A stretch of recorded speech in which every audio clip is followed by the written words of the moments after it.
ఇక వార్త వివరాల్లోకి వెళ్తే మట్టి వినాయకుడిని పూజించి పర్యావరణాన్ని రక్షించాలని పశ్చిమ గోదావరి జిల్లా నరసాపురం ఆర్డీఓ దాసిరాజు అన్నారు.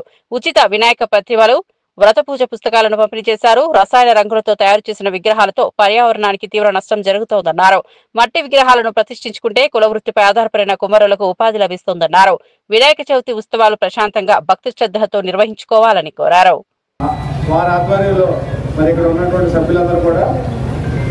కాలుష్య రహిత వినాయక చవితి ప్రజలందరూ జరుపుకోవాలని ఉద్దేశంతో మనకి మట్టి విగ్రహాలని సంప్రదించడం జరుగుతుంది.